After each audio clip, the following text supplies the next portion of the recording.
Stay tuned for the Joan Quinn Profiles. Joan served the state of California as a member on the Arts Council and on the Film Commission. She was formerly on the Architectural Commission and fulfilled 2 terms on the Fine Arts Commission for the city of Beverly Hills.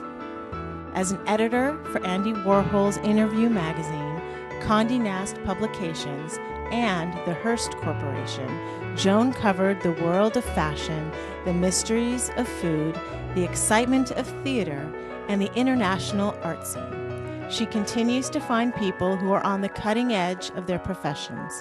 Here's Joan Agajanian Quinn. Hi, I'm Joan Quinn, and welcome to the Joan Quinn Profiles. We're taping here at the Hollywood Museum in the historic Max Factor building, and our guests are activist Catherine Falk and actor Rick Seagull. Advocate activist Catherine Falk, the daughter of actor Peter Falk, was born and raised in Beverly Hills. In fact, she went to school at the same schools my kids went to, Good Shepherd and Marymount. Then she went to Syracuse University, where her parents went, and earned a BS. And then she went and got a master's at Washington State. Then she has a paralegal certificate from UCLA, as well as a certificate of detective investigation. You have an investigation. Tell me, what did you want to be? You've done so many different things in school. I think my whole life I just always, growing up with my dad, I wanted to be a private investigator. Did you really? Yeah. Well, that's great, because what you're doing now, it really kind of is an outshoot of being a detective, right? Or in some ways, yes. Yeah, seeking information, I guess. Yeah. So what did you do in that investigative part of your life? I spent many years doing undercover work as a detective, like undercover at like different like Home Depot and different places for Fortune 500 companies. And then I just did a lot of like sub rosa. I did, cheating husbands. I did the whole gamut. So you don't have to work with the police department, you do? I didn't work with the police. I worked as a freelance investigator working with different investigative companies. I see. Yeah. I see. I was subcontracted And out. then you got all these other kinds of degrees from different places. Paralegal, did that help you? I mean, I took it and I liked it. I wanted to learn the legal aspect of it. It's a lot of secretarial work, and so I didn't really like it very much. Yeah, but did it actually help you with the background? Yeah. It helped me a lot. And then here you were in Beverly Hills. I guess your folks went to Syracuse. Did they meet there? My parents met and fell in love in Syracuse. Yeah. Oh, that's what happened. College sweethearts. Is that right? Yeah. So is that how you chose it, or did you? I chose it because my parents went there, and then I saw the campus, and it's epic. It's beautiful. And did you enjoy it? Did they know who you were? Did they remember your knew parents? Who I was. Everyone went crazy. Yeah, they did. Did you think of going to law school? I was going to go to law school at Syracuse, but the tide kind of changed. My dad and I had a falling out for a few years at Syracuse, so I skipped going to law school. When you were in school, when you were in college? My last year of college, we had a falling out. Yeah. And you worked a little bit in conflict mediation. Did you? Did you do any of that work? Well, I studied conflict resolution mediation at Syracuse. At the school, At and the school. public policy. Public policy, I loved it. Did you use any of that information and like detective and? I think it's all interwoven. It all has to- Advocacy and all that? Yeah, I think it all does kind of fall into line, So when you, I'm like so interested in the detective part. What did they teach you in those classes? How to ask questions, how to interrogate, how to interview people, how to seek truth, how to get at, Kind of journalistic in a way. Asking questions, finding out things. But I learned a lot more from my father. Honestly, truthfully, I learned everything from my father. So let's talk about that. Let's talk about a few stories, because who was coming to your house when you were a child? You mean Celebrities, yeah. And who did you? My favorite was George Burns. We lived right near George, and George drove, and you saw a big Cadillac moving, but you never saw who was driving it because he was so tiny, Jack Lemmon, Lucille Ball. I mean, the old, the great ones. So you lived north of Sunset, obviously. My dad lived north of Sunset. I lived below Sunset. You lived below Sunset. Yeah. So he went up, we went down. You didn't live with him for very long? No, my parents divorced when I was 5 and a half. But we lived about 3 blocks from each other, so we were very close. Was your mother like a single parent? Is that what we No, kind of both call? my parents remarried. Oh, they did. So you were brought up in a different situation. The thing I'm trying to get to is I know you're very concerned about child's rights, right? Children's rights. I'm concerned about anybody who's isolated from a family member. It's more global than that, but it's not just an adult child. It's anybody who's experiencing isolation from loved ones. So how did it come about? Let's start at the beginning. Do you mind telling the story? Because everyone has isolation in a different way, but they also have kind of reunification too in certain ways. You know, my father and my mom divorced when I was very young, and my mom and dad remained best friends through their whole time that we were growing up. They were best friends. My mom read his scripts. They were very amicable. The isolation with my father started very early because my stepmother, or my dad's second wife, it started very early where she didn't allow us to come on the property. She didn't want us anywhere around. As children, you weren't even teenagers then, right? 8, 9, 10 years yeah, old. that's what I mean. You know, so it started very early. Right, it started really early. So that's when did you stop The contention seeing him? started really early. No, I saw him, but it was like we saw him at the studios, we saw him on vacations, we saw him, you know, driving. We were with him, we were with him not in the house. But during that period, your mother was still friendly with him? Very friendly. Yes, so you had a really positive... Amazing. You were lucky with a divorced family, so you were really lucky about that. So what happens that creates that animus? Well, I'm going to tell you, jealousy, greed. This person was 20, 30 years younger than my dad. The motivation that drives people. Look at Mickey Rooney, 8 wives, 8 kids. Right. Right. My friend Travis Campbell, Glenn Campbell, 4 wives, lots of kids. I mean, it just happens with the remarriages, so prevalent, you know what I mean? How does someone keep you away from your father? What is your there's like two sides of the story. When well, do you want me to get to the point? Sure. My dad, basically what precipitated it was that my sister and I had plans to go out with my dad for Father's Day. He was pretty lucid on the phone. He, of course, had early onset Alzheimer's. He had dementia. So he was older by this time. You had grown up, the two of you. Yeah, this was back in 2009. So it was fairly recent and during the end of his life, right? Right. So in 2009, he's in his 80s. He has dementia. He has got some signs of Alzheimer's, but he was pretty cognizant on the phone with us. We were planning to go out to dinner for Father's Day. He had told us he was going in for hip replacement surgery. So Father's Day was on a Saturday, hip replacement surgery was on a Tuesday. So next thing you know, my sister and I couldn't call him. We didn't know what happened. He didn't show up at the restaurant for Father's Day. How was he going to come? Was the second wife going to bring him? No, he was. Oh, he was still driving? Everything was fine. My dad was completely fine. Oh, I see. Okay. So he then didn't. He just disappeared. So then he went in for surgery, and my sister went to the hospital to try to find him. And the doctors had said that he was admitted earlier than usual, so he was in surgery for Father's Day, out of surgery for Father's Day. Somebody had moved his surgery date up so we could not have dinner with my father. I don't know who would do that, but somebody did it. So my sister was really upset, and so hence there was a problem. So we knew right away that there's something going on here. So follow me. So here it is. So then fast forward past the surgery, I'm calling my dad on his private line. I'm trying to get a hold of him. 2 weeks, 3 weeks go by, no answer. Something's wrong. Finally, his wife picks up the phone and screams and yells at me, calls me names, tells me my father never loved me, tells me my father never wants to speak to me again. And I said, this is ridiculous. Something's wrong. My dad couldn't speak. So he had obviously had adverse effects from the surgery. Totally. And I told him that. I said, the anesthesia is going to put you in full-blown dementia. You're just going to lose it. We know exactly what you're talking about. Anesthesia, it was terrible for his brain. Right. That's what happened. He came out pretty much incapacitated mentally. And then, so that was it? That was like a turning point. That was the turning point where I then went to an attorney and said, what are my options? What can I do? How do I get in to see him? So at the hospital you couldn't get in? Well, he had already been in and out. Oh, he'd already been in and out. He was in and out, like, time. Yeah. Yeah, like they do in like 2 or 3 days, right? Yeah, well, it was less than that, yeah. Is that right? Yeah, he was fast. It was hip surgery, yeah. I see. So then your sister, Jackie, who went to school with my twins, because my kids knew Jackie, but we didn't know any of this was going on because I think you've been like far apart for many years. But we all are so concerned because we're dealing with older parents now and dealing with these problems that you're talking about.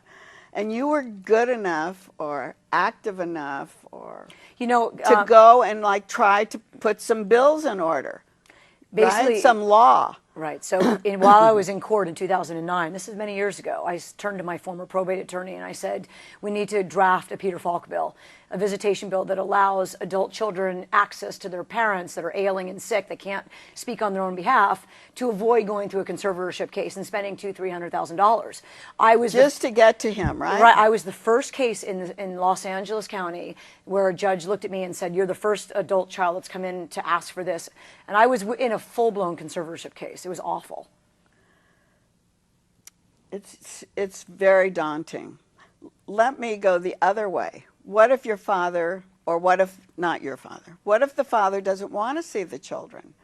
What happens with this bill? I mean, and then that's what the courts are going to do. They're going to honor they're going to honor the child. But no. I am for what's called a ward's rights bill, which basically says the person who's being isolated is empowered with rights. It's not the adult no, but listen, it's not the adult child, it's not the conservator, it's not the guardian. The power of autonomy goes into the ward. The ward meaning somebody who is a ward of the state. Also somebody under power of attorney who is not a ward of the state. Do you understand what I'm saying? But the problem is, what if the ward doesn't know the person's not in a state where... Then what you would hope for is that they have successors on their POA or on, some power of attorney, somewhere where there's written, 3-4 people that can answer for them, not just one person. You need to have 5 successors. I mean, on my power of attorney, I have 5 people. You need to do that because that way you're sure that person knows what the ward wants. Well, because you're more assured of it than the judge or the step-parent. Right. Yeah. But there's so many cases where the parent doesn't want to see the child. I mean, really doesn't want to see it. But I think the child, there's a lot of cases like that, but the child still feels it's a parent and wants to see the parent. I mean, I just think there's so many different aspects of this. Yeah, there are a lot of aspects of it, but my whole framework is much broader than just the adult child to an ailing parent, because I have cases that I read thousands of cases a week, live cases, past cases, and people under guardianship have a stepbrother that's 35 with disabilities that's being isolated because their guardian is the stepmother because the biological father's died. Right. So I have siblings calling me saying my biological brother who's disabled cannot see anybody because he's under guardianship. Do you understand? Yes, and that's terrible. So there's I have spouses that say, my husband is a VA, he was a Vietnam vet, he's in a facility under guardianship, I'm not allowed to see him. The state takes over, and it really strips the ward of their rights. So it's a really individual case by case. It really is. Who's funding all this? Well, which part of it are you speaking to? I don't know, because somebody's got to be funding something for these laws to go through.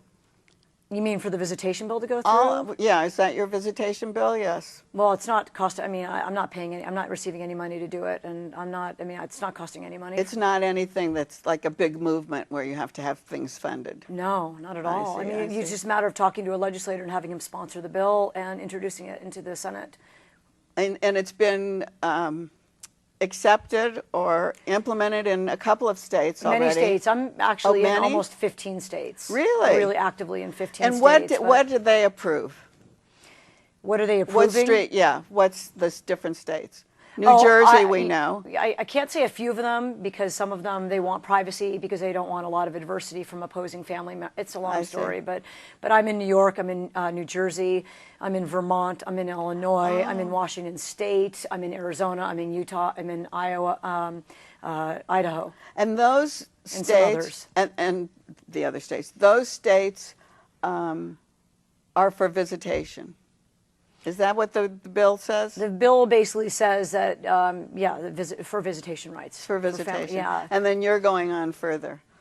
Well, I'm going on further because I've been accepted with the Uniform Law Commission, which is a commission that oversees all the states. They've accepted my proposal, and they said, we're going to draft this bill, and we're going to enact it in all the states that aren't carrying it. Yeah. And that's a big accomplishment. I mean, it really is huge. How long have you been working on this? It's so great. Well, I've been really active for the last 6 months, but I started in 2013, 2014, 2015. Yeah. And you have, as you mentioned, all these other celebrities, it seems like, a lot.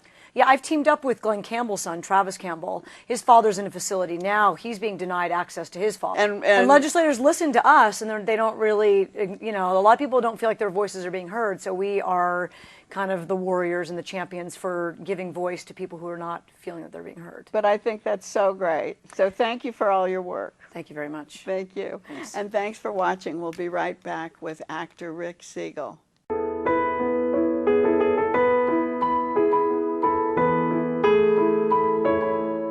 Hi, I'm Joan Quinn, and welcome back to the Joan Quinn Profiles. We're taping at the Hollywood Museum, and I'm with actor, singer, writer Rick Seagull, who was born and raised, not really, but he was born in New York, then he went to Nashville, then he came to Hollywood, where he became permanently employed in movies, on TV, and on the stage. You were very young at that time, weren't you? I was. So you weren't really raised in all those places, I would say.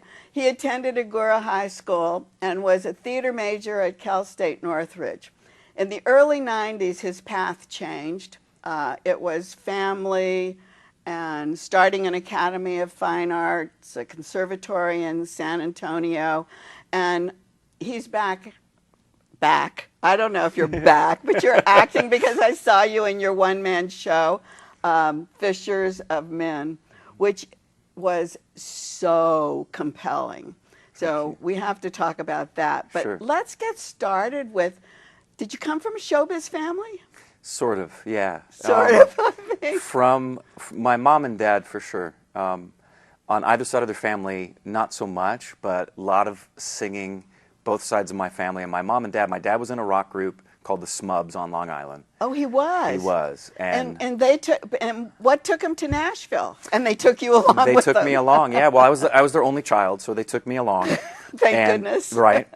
And they were there to record a demo album, my mom and my dad, because my mom was a singer as well. Oh, she was? Yeah. So they were there to record a demo album, and someone heard me singing, long story short, and referred me to Renee Valente here at Columbia Pictures, who was producing Partridge Family. So that's how you came to Hollywood? You came already employed? Yeah. Pretty much? Yeah, at Pretty 4 much? years old, screen tested and was hired, got my SAG card, and was working at 4. That is pretty amazing. Yeah. And you were singing on stage with your folks? Yeah, yeah. And that's how they heard you? Yeah, I started singing with them. Apparently, I don't even remember it because I was so young, but I was singing with them in New York when I was like 2, 3 years old.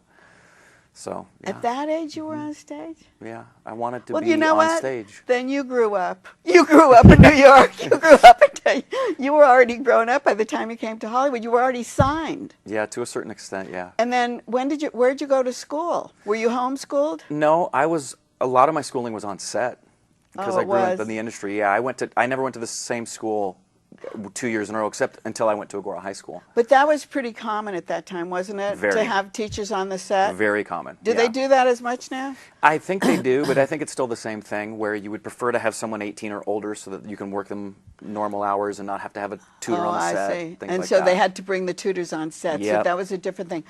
So how long were you with the Partridge Family? Their last season. Which was how many years? It was. They were on for 4 years. I came on the end of season 3 or the beginning of season 4. It was really the last season. Oh, you were on the last season. So were you giving interviews? You were on all these talk shows. You were on Johnny Carson, Merv Griffin, Mike Douglas. I mean, were you a little kid going on those shows? Yeah, 4 or 5 years old, going on and doing what we're You were? doing. Yeah, absolutely. I went on Merv Griffin 5 times, and The Tonight Show twice. Before you were a teenager? Well before. Yeah, that's 4, 5, 6 years old. Wow. And then where'd you go from there? That's so amazing. Were you just sitting and talking? And Yeah, I mean, I remember the first Merv Griffin interview. I did not want to go out there and talk. I wondered, yeah.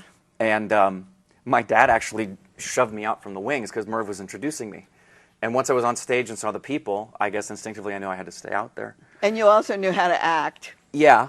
So, and he was really awesome in that he didn't formalize it. We went down on the steps by where the audience is and sat there side by side on the steps. Oh, so he knew what to do with a young actor. Yeah. Which Made was comfortable. great. Yeah. Wasn't that really He terrific? was awesome. He was awesome. Then did you start doing stage work? Did you go on TV after that? I stayed in TV stuff, commercial stuff, a couple of movies. My first stage work was about the age of 10, 11 years old, where I did Anthony Newley's play Chaplin. Oh, that was downtown. It at was the Music Dorothy Center. Chandler. Yep.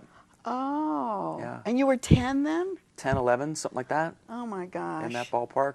Yeah, wow. And that was a began big, was theater. that a big, oh, that began the theater. Yeah. Well, that was a big stage for you to go on. It was a very big stage, and we had intentions of going to Broadway, but for lack of a better description, producers just, it all fell apart financially, and it never happened. Did that play ever, that play came back again, I think. He tried to. It was his passion project. Tony's Because I show. I saw a play on Chaplin, but it never quite made it. Nah. It was, It was yeah. a good show. And did you become friendly with Tony? Great singer. Very. Because I was with that project from the first table read to find a director. So from the first, just in his office with someone to get a director who could then do a staging for producers who would then could put it up in Dorothy Chandler. I was with it for 5 years. You knew everything. Yeah. Till you were a teenager. Uh-huh. So did that help you develop this show that you're doing? All of it did. All of it. For yeah. sure, yeah. There's everything that I've experienced comes into play, especially stage experience. Was Tony a great singer? I thought he was. I thought he was too. His style, I loved it. his style was so different that for many people it was kind of like couldn't get past the style. But I thought he was a great singer and a songwriter. Did you learn that? Oh, he did write a lot of Yeah. good songs. Did you learn that style? Did you learn how to sing, kind of? No, No. I could impersonate him at the time. But no, I didn't want to imitate his singing style because just it'd be wondered too if- obvious. Yeah, it that was- you're being Tony, you know, you're being Tony, Anthony Newley, exactly. Yeah, right. In the 80s, you did all these Neil Simon plays. Mm-hmm. You did, what, 3 of them? Yeah, the trilogy, Brighton Beach, Biloxi Blues, Broadway Bound. Played Eugene in all of those. And so that just followed through, right? That Mm-hmm. character followed through. And who was that character? Eugene, which is really Neil No. Simon. Neil. It was Yeah. really Neil It's Simon. It's his Right. autobiography. Did yeah. you have to dance, sing? Not in that. None No. of 'em? Not Pure- that. That pure was just straight drama and comedy. It was typical Neil Simon. Then what happened? You spent a lot of time in L.A. or did you spend a lot of time in New York? Did you ever do Broadway? No, not yet. Really? Not With yet. all this experience? Yeah, we came that close with Chaplin. We were all in New York, getting ready to rehearse and open. But that's when all the financing stuff just kind of fell apart. So Would- yeah, but Would something like what you're doing now be not really open on Broadway, but off Broadway?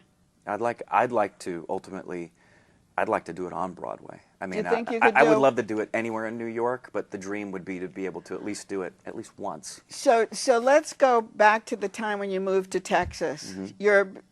I don't know how old you were at that time. I'm just doing this kind of like Sure. off the top of my head. Your late But- 20s. But things changed, and you went into a ministry. You went into the ministry. Mm-hmm. Yeah.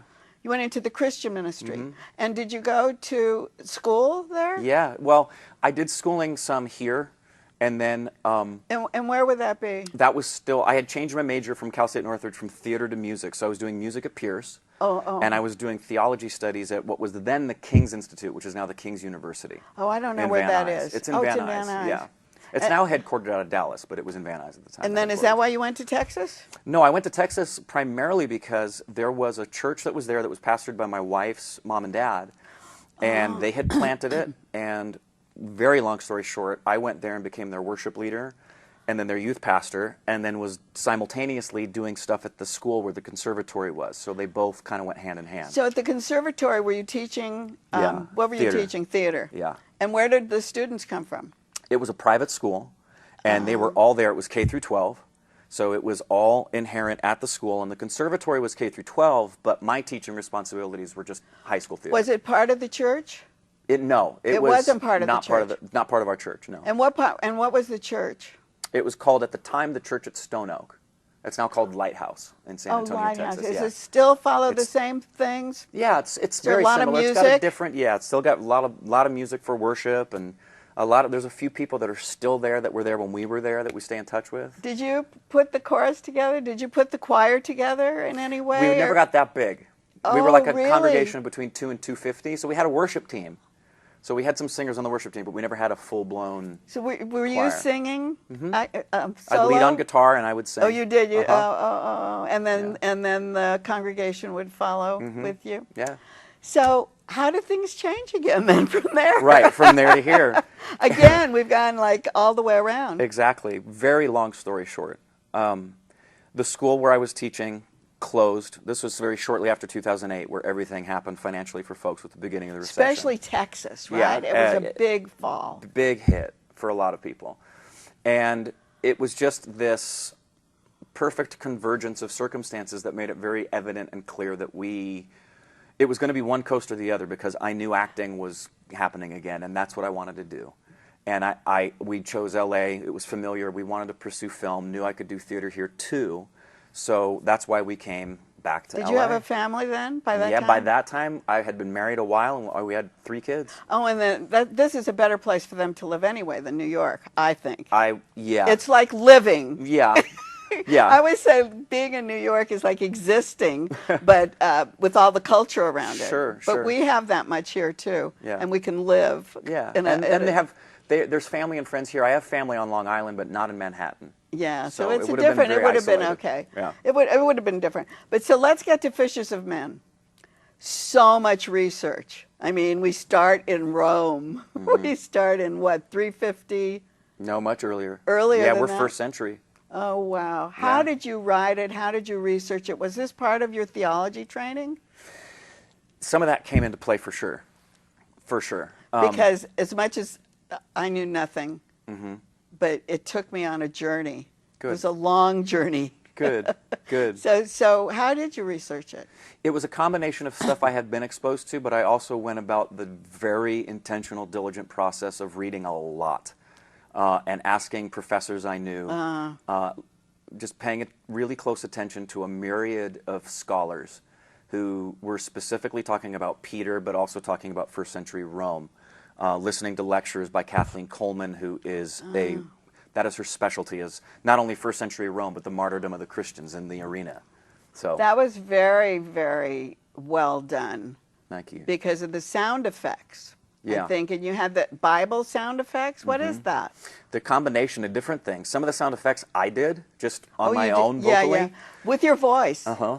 But Yeah. were those projected, or were you doing it while you were on stage? Oh goodness, no. No, some of those were already pre-recorded. They were all Some were pre-recorded? pre-recorded, Okay. yeah. Yeah, because you could tell that you were doing some kind of sound effects. Yeah. But I was looking around to see where they were coming from. Good. Good. Okay, so let's tell me some more. You played how many characters? It's a one-person show. It's a one-person play. You wrote it? I wrote it. You directed it? I did. How'd you direct yourself? Weird. Right? Because Usually they say you need a director. right, you need another eye. And right. I had thought of that. And I didn't do it because of some narcissistic need to it just be all about me. In fact, the show at one point I thought was going to be a 2-person show. Oh, because you play 2 people. Right. I thought there'd be 1 person for Peter, 1 person for Regulus. But that it was supposed to be a 1-person show. And the number of characters is 6 or 7, I believe, something that ballpark. I should say, so you play all those, or you talk Correct. about all those, right? Right, yeah, exactly. So, and the directing aspect of it was just paying attention to what I knew about shows and what I visualized in my head and making that become embodied on stage and hoping it works. It And was very, very good, and I thank you so much for coming today. thank you for having me. My and pleasure. My we pleasure. hope it continues. I do and too. goes elsewhere. I do too. Thanks, Rick. Thank you. And thanks for watching the Joan Quinn Profiles today. We'll see you next time. Keep writing to JAQUINN1 at AOL.com.